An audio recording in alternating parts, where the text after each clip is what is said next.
नए साल से पहले, साल 2025 से पहले राजस्थान के संविदा कर्मियों को भजनलाल सरकार ने बड़ा तोहफा दिया है। जी हां, खुशखबरी है उनके लिए। अब हर साल, अगले साल नहीं, हर साल, हर आगे आने वाले साल में 5% संविदा कर्मियों का वेतन बढ़ेगा, वेतन में बढ़ोतरी होगी। संविदा कर्मियों का हर साल 5% ये वेतन बढ़ेगा। और नए साल सर भजनलाल सरकार ने संविदा कर्मियों को ये बड़ा तोहफा दिया है। नए साल से पहले राजस्थान के संविदा कर्मचारियों को ये पूरी तरह से सरकार का एक तोहफा ही कहा जाएगा। अब कुल मिलाकर प्रदेश में जो संविदा पर काम करने वाले कर्मचारी हैं, उनके मानदेय में हर साल 5% का इजाफा होगा। और समझाते हैं आपको, सरकार ने इसके लिए बाकायदा अशोक गहलोत सरकार के समय में जो बनाए गए थे भर्ती के नियम, उनमें संशोधन किया है। इस संबंध में कार्मिक विभाग ने अधिसूचना नोटिफिकेशन जारी की है। अब इसका मतलब क्या हुआ? 5% जो बढ़ेगा, कितना मिलेगा, कैसे मिलेगा, तो बताता हूं आपको एक एक करके। अब हर साल संविदा कर्मियों के कार्य की समीक्षा की जाएगी, यानी कैसा काम कर रहे हैं, काम ठीक से किया है, रेगुलर आ रहे हैं, नहीं आ रहे हैं, उनके सीनियर से जानकारी ली जाएगी। और जब ये पाया जाएगा समीक्षा में कि संतोषजनक सेवा उन्होंने की है, अच्छे से काम किया है, तो ये समय पूरा होने पर उनका जो मंथली पारिश्रमिक है वो 5% की बढ़ोतरी से किया जाएगा। आइए अब आपको ये बताता हूं कि इससे किस संविदा कर्मियों को और कब फायदा मिलेगा, क्योंकि अब आपको लग रहा होगा नए साल का तोहफा है। नए साल के तोहफे के साथ इसकी शुरुआत कब से होने वाली है, ये 5% वेतन बढ़कर कब से मिलेगा, तो समझिए ध्यान से।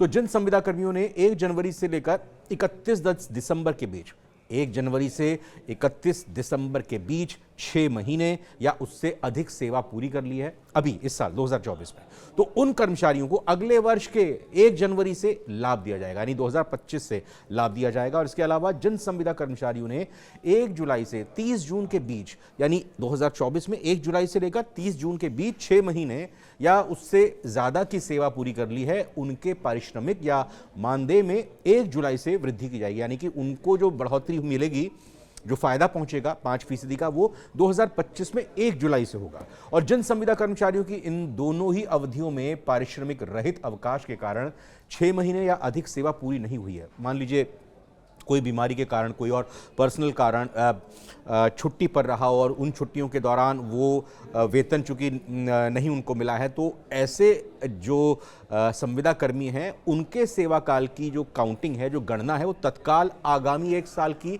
समय अवधि में की जाएगी और तत्काल आगामी 1 जुलाई या 1 जनवरी से लाभ दिया जाएगा। मतलब जब उनका टेन्योर, उनका जो समय है उन छुट्टियों का, जिस पर वो लीव विदाउट पे, जिसको हम बोलते हैं कि छुट्टियों पर गए हैं बिना ही पारिश्रमिक के, तो उसके बाद जब वो ज्वाइन करते हैं, रीज्वाइन करते हैं, तो उससे उनकी गणना शुरू होगी और 6 महीने तक उसकी काउंटिंग होगी। और 6 महीने जिस हिसाब से भी मैंने आपको पीछे बताया, उसी हिसाब से 1 जनवरी या फिर 1 जुलाई को उनको 5% उनके काम की समीक्षा के बाद ये बढ़ा हुआ वेतन या वेतनमान मिलेगा। थोड़ा टेक्निकल हो रहा होगा तो कोई बात नहीं, एक बार और संक्षेप में आपको बता देता हूं क्या है इसका लाभ। केवल उन्हीं संविदा कर्मियों को मिलेगा जो 1 जनवरी से 31 दिसंबर 2024 के बीच या आगे आने वाले सालों में 6 महीने या उससे अधिक सेवा पूरी कर चुके हों। ऐसे कर्मचारियों को अगले साल के 1 जनवरी से लाभ दिया जाएगा।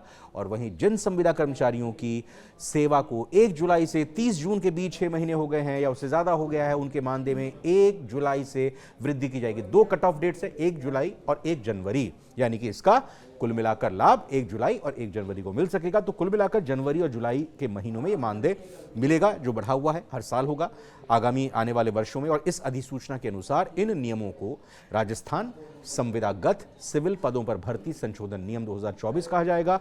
मानदेय में 5% बढ़ोतरी के लिए राजस्थान संविदा सिविल पदों पर नियुक्ति के नियम 2022 के नियम 13 के उपनियम 1 को बदला गया है। ये टेक्निकल चीज़ भी बतानी ज़रूरी थी, बाकायदा इसको लेकर लेटर भी जारी कर दिया गया है। तो कुल मिलाकर ये फैसला कैसा लगा और क्या कुछ मांगे हैं संविदा कर्मियों की, इस वीडियो को लेकर आप अपने कमेंट ज़रूर कीजिएगा, वीडियो को शेयर कीजिए ताकि ज़्यादा से ज़्यादा लोग, क्योंकि संविदा कर्मियों से जुड़े हुए परिवार और संविदा कर्मियों की संख्या एक अच्छी खासी है, उन तक ये पूरी खबर पहुंचनी चाहिए और सारी जो कन्फ्यूज़न है वो दूर होनी चाहिए। फिलहाल मुझे इजाज़त दीजिए, नमस्कार।